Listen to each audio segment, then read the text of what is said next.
Hello and welcome back to another game devlog on the work I've been doing here and there. This is going to be a short video for this week because I've caught a small cold. It wasn't too bad to the point of being bedridden for a few days, but just enough that I should work more at a leisurely pace. By the time I'm recording this commentary on Friday, I'm feeling mostly better and should be back to my old self by the weekend.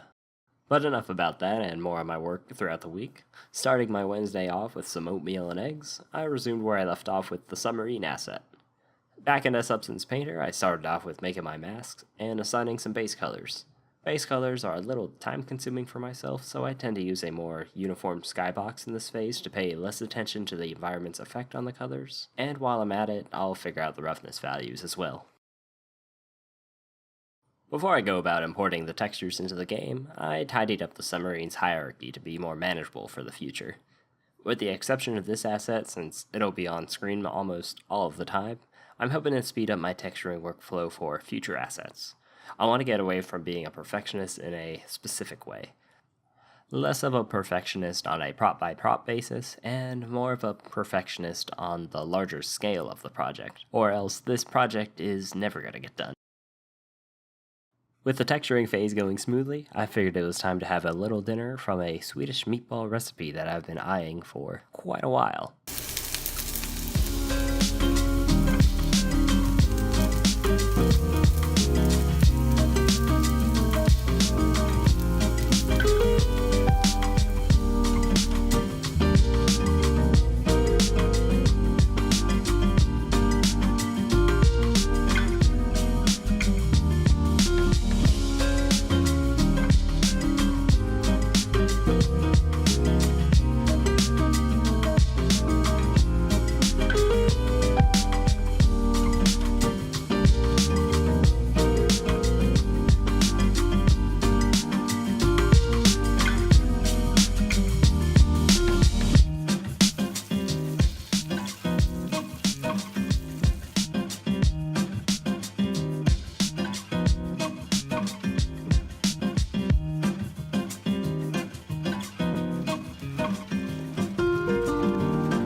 It was still pretty delicious, and it definitely got me ready for my next objective. I want to force a connection between the player and the submarine they're playing as, and I've been holding off on that idea since last video, but I thought I would start working on it now. It's been a while since I've had a good dive into Shadergraph, so this is going to be a little time consuming from my trial and error workflow.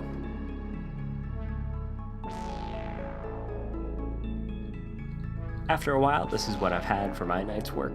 Not quite where I want things to be just yet, but a giant step closer to my intent. But for now, my intent should be to get some rest, as it is about 2 AM at this point.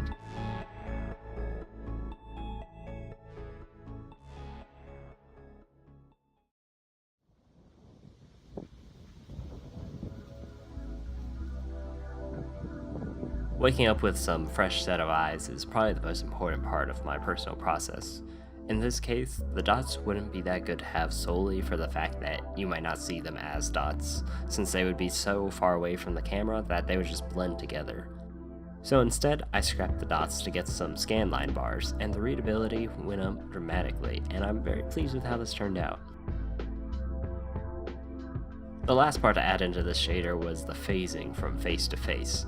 In simple terms, all I'm doing is multiplying two texture maps together, then with that result using a step node to get a pure black and white pixel.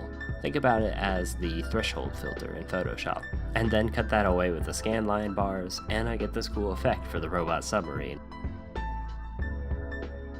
At this point though, I think I'm at the worst with my sickness. I need to keep getting up to throw away tissues or get some new ones.